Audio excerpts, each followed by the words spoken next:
Dear friends, इस video में आज हम मार्क सॉफ्टवेयर में GSTR1 रिकन्सिलिएशन के बारे में जानेंगे। तो आइए सबसे पहले जानते हैं कि GSTR1 क्या है। GSTR1 सेल्स की रिटर्न है जिसमें आपको अपनी सारी सेल्स की इनवॉइसेस शो करनी होती है, यानी कि जो भी हमने सेल की है उसकी इंफॉर्मेशन हमें GSTR1 में फाइल करनी होती है। और इसमें आपको अपने सारे सेल्स ट्रांजैक्शंस दिखाने हैं, चाहे वो B2B सेल्स हो, रजिस्टर्ड या अनरजिस्टर्ड पर्सन को सेल किया हो, क्रेडिट नोट हो, एग्जेम्प्टेड हो, तो वो सब जो है वो इस GSTR1 में जाएंगी। और यहाँ पर आप ये ध्यान देंगे कि जिनका एनुअल टर्नओवर 1.5 करोड़ तक है वो अगर चाहें तो GSTR1 मंथली भी फाइल कर सकते हैं और अगर चाहें तो क्वार्टरली भी फाइल कर सकते हैं। लेकिन जिनकी टर्नओवर 1.5 करोड़ से ज़्यादा है उन्हें मंथली ही GSTR1 फाइल करना है। और GSTR1 को रिकंसाइल करने के लिए मार्क सॉफ्टवेयर ने आपको प्रोविज़न दिया है जहां से आप आसानी से अपनी GSTR1 को रिकंसाइल कर सकते हैं। तो आइए अब इसका प्रोसेस देख लेते हैं। इसके लिए आप GST से GST रजिस्टर्स रिटर्न्स पर आएंगे, फिर GSTR1 पर आएंगे। देन अब यहाँ जिस पीरियड की GSTR1 आप रिकंसाइल करना चाहते हैं वो डेट्स यहाँ मेंशन करके शो पर क्लिक कर देंगे। तो इस तरीके से सेलेक्टेड पीरियड की GSTR1 की समरी आपको शो हो जाएगी। फिर अब रिकंसाइल GSTR1 पर क्लिक करेंगे, देन ओपन जेसन पर क्लिक करेंगे। और यहाँ पर आप ये ध्यान देंगे कि पहले आप GST पोर्टल से GSTR1A जो कि ड्राफ्ट कहलाता है उसे आप डाउनलोड करेंगे और फिर रिकंसाइल करेंगे। तो अब हम यहाँ पर जिस लोकेशन पर जेसन फाइल है उसे सेलेक्ट करके सेलेक्ट पर क्लिक करते हैं।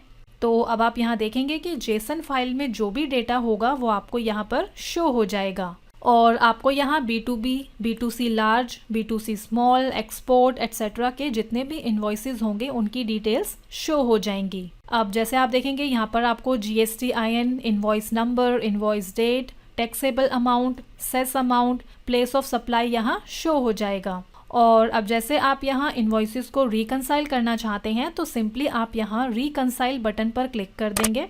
तो इस तरह से इन्वॉइसेस जो हैं वो रिकंसाइल होके शो हो जाएंगे। इसके बाद आपको यहाँ जेसन के अंडर जो टैक्सेबल अमाउंट, टैक्स रेट और टैक्स अमाउंट यहाँ शो हो रहा है, ये वो अमाउंट है जो हमने GSTR1 भरते टाइम GST पोर्टल पर अपलोड किया है।